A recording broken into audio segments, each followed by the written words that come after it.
안녕하세요.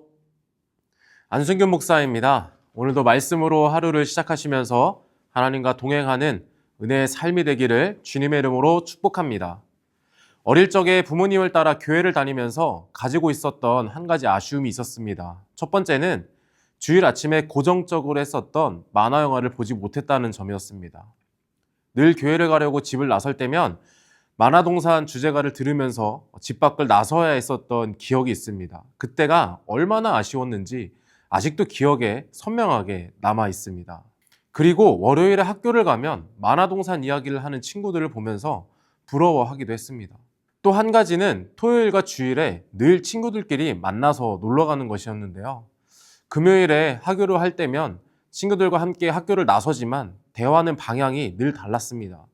친구들은 토요일과 주일에 뭐 하고 놀지? 라고 하는 주제를 가지고 대화했지만 저는 늘 교회가 주제였기 때문이었습니다. 그때 당시에는 어린 나이에 일생일대의 가장 큰 기도 제목이기도 했었습니다. 하나님, 왜 저는 이런 다른 삶을 살아가야 하는 걸까요? 그런데 시간이 흐르고 나서 깨닫게 된 것은 오히려 감사함이었습니다. 세상에 섞이지 않고 구별된 삶을 살아왔기 때문에 지금의 제가 있을 수 있었기 때문이죠.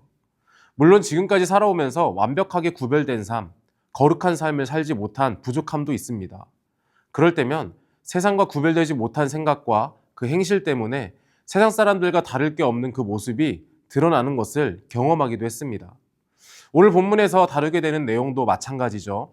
교회 안에 세상의 문화와 세상의 관점이 들어오게 된다면 어떻게 될까요? 세상과 섞이는 교회는 세상과 구별될 수가 없겠죠. 보여지는 모습 자체가 세상과 다를 게 없기 때문입니다. 교회 공동체의 구성원인 우리 한 사람 한 사람이 구별된 삶을 살아갈 때 교회가 세상과 구별된 모습이 드러나게 되는 거죠. 그렇지 못한 모습이 바로 오늘 고린도 교회의 모습이었습니다. 1절 이하의 말씀을 함께 보게 되면 너희 중에 심지어 음행이 있다 함을 들었으니 그런 음행은 이방인 중에서도 없는 것이라 누가 그 아버지의 아내를 취하였다 하는도다. 그리하고도 너희가 오히려 교만하여져서 어찌하여 통한이 여기지 아니하고 그 일 행한 자를 너희 중에서 쫓아내지 아니하였느냐. 세상과 섞이게 되니까 교회 안에서조차 이것이 잘못된 일인지 분별이 안 되고 구별하지 못하게 되었습니다. 오늘 살아가는 우리 역시도 마찬가지죠. 교회 공동체 안에서 영향력 있는 한 사람이 세상과 섞이는 것을 묵인하게 된다면 순식간에 교회 안에 퍼져나가게 됩니다. 사도 바울은 그것을 너무 잘 알고 있었기 때문에 이렇게 설명해주고 있죠. 6절 말씀 보면 너희가 자랑하는 것이 옳지 아니하도다. 적은 누룩이 온 덩어리에 퍼지는 것을 알지 못하느냐. 이 땅을 살아가면서 그리고 교회 공동체 안에서 내가 속한 공동체 안에서 섞이지 않고 구별되기 위해서 우리는 오늘 한 가지를 함께 기억했으면 좋겠습니다. 정결한 마음을 정결한 삶으로 이어가는 저와 여러분의 삶이 되기를 바랍니다.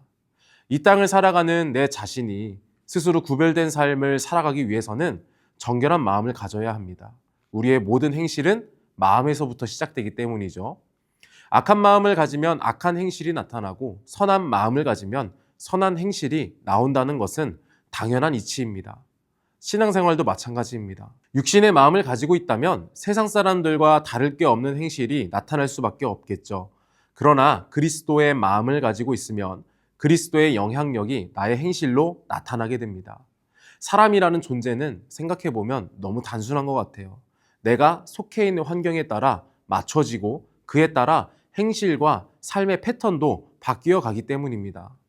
그래서 바울은 그리스도인들에게 이렇게 권면하고 있어요. 11절 말씀 보면 이제 내가 너희에게 쓴 것은 만일 어떤 형제라 일컫는 자가 음행하거나 탐욕을 부리거나 우상 숭배를 하거나 모욕하거나 술 취하거나 속여 빼앗거든 사귀지도 말고 그런 자와는 함께 먹지도 말라 함이라. 개인적으로 함께 교제하는 사람과 대화를 할 때면 가끔씩 이렇게 이야기할 때가 있습니다. 호언장담하지 말자, 확언하지 말자라고 이야기를 합니다. 내가 한 말로 인해서 함께하는 사람들의 인식과 행실이 바뀔 수 있는 영향력을 끼칠 수 있기 때문입니다. 혹시라도 그런 분위기가 만들어지는 환경에 있거나 그런 사람들과 함께하고 있다면 차라리 그 자리를 빨리 벗어나거나 교제하는 횟수를 줄이는 게 내 스스로에게도 유익이 되겠죠. 그런 환경에서는 내가 정결한 마음을 가지려고 하는 것이 어렵기 때문입니다. 내 환경에서뿐만 아니라 나의 마음속 환경도 늘 정리할 수 있어야겠죠. 내 마음에서 행실로, 삶으로 이어지기 때문입니다. 우리가 말씀과 기도를 떠나지 않아야 하는 이유가 여기에 있습니다. 내 마음을 다스리고 정결하게 할 수 있는 유일한 방법은 말씀과 기도에 있기 때문입니다. 말씀과 기도로 내가 결단할 때 생각이 나고 행실로 연결되어지고 그것이 쌓이고 습관이 된다면 삶으로 연결되어지겠죠. 좋은 말을 하는 사람들과 좋은 행실을 보이는 사람들, 삶으로 드러나는 사람들을 보면 그 마음밭이 좋다는 것이 느껴집니다. 그런 분들을 보면 내 마음도 절로 영향을 받고 있음을 경험을 하게 되죠. 정결한 마음을 정결한 삶으로 이어가기 위해서는 건강한 공동체와 사람들이 필요합니다. 그것이 우리가 함께하는 교회 공동체, 목장 공동체인 줄 믿습니다. 이러한 영적 원리를 생각할 때면 감사함을 고백할 수밖에 없게 되는 것 같아요. 내가 노력하려고 애쓰지 않아도 환경과 공동체를 통해서 정결한 마음을 가지게 되고 그 삶으로 이어가는데 큰 힘이 들지 않기 때문입니다. 좋은 공동체, 환경에 있음을 감사하면서 나에게 주시는 은혜로 누릴 수 있는 저와 여러분이 되기를 소망합니다. 그 안에서 진정한 사랑을 누리고 경험하며 정결한 마음과 삶을 통해 그리스도의 사랑을 증거하는 오늘 하루의 삶이 되기를 주님의 이름으로 소망합니다. 오늘은 정결한 마음을 정결한 삶으로 이어가자라고 말씀을 나누었습니다. 바울은 우리가 정결한 마음으로 그 삶을 이어갈 수 있도록 이렇게 권면해주고 있습니다.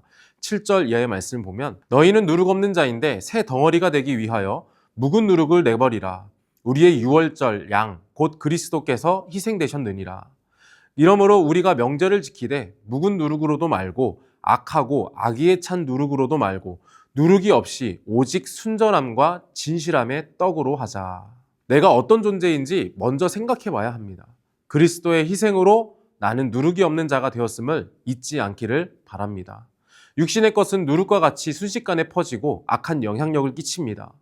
오늘을 시작하면서 나를 악하게 하는 내 안의 누룩이 무엇인지 먼저 정리하고 하나님께 기도함으로 다스릴 수 있기를 바랍니다. 하나님은 우리를 구별된 진실한 떡으로 불러주셨습니다. 누룩으로 가득 찬 이 세상에서 진실된 떡의 영향력으로 세상과 섞이지 않는 구별된 순전함, 공동체를 살리는 진정한 온전함으로 하나님께 쓰임받는 꿈의 가족들이 되기를 주님의 이름으로 소망합니다. 하나님은 분명 우리의 삶을 통해 진정한 사랑이 무엇인지 누리게 하시고 증거하게 하시며 그런 내가 어떤 존재인지를 깨닫게 하시고 경험하게 하실 줄 믿습니다. 그 믿음으로 섞이지 않는 구별된 삶을 시작하는 저와 여러분이 되기를 주님의 이름으로 축원합니다. 제가 잠시 기도하겠습니다. 하나님 아버지, 이 땅을 살아가면서 오늘 하루도 우리가 세상에 섞이지 않고 구별된 자로서 하나님의 사랑을 드러내고 실천할 수 있도록 누룩이 없는 떡의 삶을 살아갈 수 있는 우리 모두의 삶이 되게 하여 주시옵소서. 오늘도 우리의 삶을 이끌어 가시고 우리의 삶을 통해 일하실 주님을 기대하며 예수님의 이름으로 기도합니다. 아멘.